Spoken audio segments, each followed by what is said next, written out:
district headquarter Baksa জিলাৰ কিন্তু মছলপুৰ বুলি কোৱাৰ লগে লগে আমাৰ চবৰো ডিষ্ট্ৰিক্ট হেডকোৱাৰ্টাৰ বুলি যিহেতু মনত আহে ইয়াত বহুতখিনি সুবিধা আমাক লাগে আৰু সেই সুবিধাবিলাক যোৱা চৰকাৰে কৰা হোৱা নাছিলে আৰু আজি আমি আমাৰ EM ৰাকেশ ব্ৰহ্ম ডাঙৰীয়া আমাৰ ইয়াত আমাৰ বিজেপিৰ ভাৰতীয় জনতা পাৰ্টিৰ ডিষ্ট্ৰিক্ট প্ৰেছিডেণ্ট ৰাম দাহাল ডাঙৰীয়া আৰু আমি সবে মিলি মছলপুৰত কি কৰিব পৰা যায় সেইখিনি আমি চাইছোঁ আৰু এতিয়া ইয়াত দেখিবলৈ পাইছোঁ এটা কালচাৰেল ভৱন সুন্দৰ বনাই থৈছে যেটো নেকি মিসইউজ হৈ আছে পুৰা ড্যামেজ হৈ গ'ল সো ইটো আমি অডিটোৰিয়ামটো সম্পূৰ্ণ অত্যাধুনিক যেটো হাজুলি উইথ অল দ্য নিউ এমেনিটিজ ইটো আমি বনাম আৰু ইয়াৰ লগে লগে ইয়াত যিখিনি সুবিধা আছে মছলপুৰত এটা ভাল গেষ্ট হাউস লাগে ইটো মানে ন্যাশনাল ষ্টেণ্ডাৰ্ডৰ গেষ্ট হাউস লাগে যত আমাৰ বহুত মন্ত্ৰী আহে বা বিষয়াসকল আহে তেখেতসকল থাকিবৰ কাৰণে সুবিধা নাই তো সেই কাৰণে আমি 3 মাহৰ ভিতৰত সম্পূৰ্ণকৈ ইয়াত এটা স্পেশাল এটা গেষ্ট হাউস আমি সাজি তুলিব বিচাৰিছো আৰু ইয়াৰ লগতে মছলপুৰত এটা ভাল চিলড্ৰেন পাৰ্ক লাগে ইটো আমি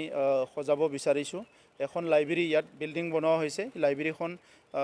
আমাৰ কিতাপ আৰু লাইব্ৰেৰী দুইটাকে আমি ইয়াত ডেভেলপ কৰিবলৈ ওলাইছো গতিকে মছলপুৰ হিচাপে যোৱা 17 বছৰত ইয়াত ডিস্ট্ৰিক্ট হোৱাৰ পিছত মছলপুৰখন সজাই তোলাৰ কাৰণে ৰাইজৰ কাৰণে বিভিন্ন সুবিধা ইয়াত যেটো গঢ় দিব লাগে এইখিনি দিয়া হোৱা নাই সেই কাৰণে আজি আমি সম্পূৰ্ণ মছলপুৰ টাউনখন চাব বিচাৰিছো কাৰণ এতিয়া আমাৰ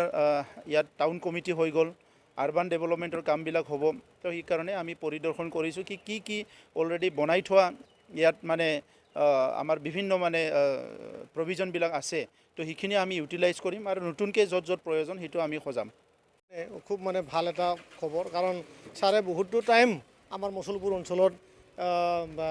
আমাৰ দলৰ মানে সম্বন্ধ লৈ পেলাই বহুত মানে কথা দিয়া আগত পৰা আছিলে বা আমাৰ BTCৰ যি মানে উন্নয়নৰ কথা সাৰে বহুত কথা কৈ গৈছিল আজি সাৰে সময় উলাই আমাৰ মছলপুৰ অঞ্চলত যি মানে আধৰুৱা কাম সেই আধৰুৱা কামটো সকলো কামবিলাক আজি চাবলৈ আহিছে আৰু সাৰে কৈছে এই 6 মাহ বা 3 মাহৰ মূৰতে সকলো কাম কমপ্লিট কৰি দিম বুলি কথা দিছে আৰু ময়ো এই অঞ্চলৰ EM হৈ মই আমাৰ মছলপুৰ বাকি ৰাইজক বা আমাৰ বাক্সা ডিস্ট্ৰিক্টৰ যি মানে বাক্সা ডিস্ট্ৰিক্টৰ সকলো ৰাইজক মই কথা দিছো যে আগন্তুক দিনত মছলপুৰত নতুনত্ব এটা পৰিৱেশ আহিব বুলি মই আশা কৰিছো আৰু কৰি দেখুৱাম বুলি মই ৰাইজক প্ৰতিশ্ৰুতি দিছো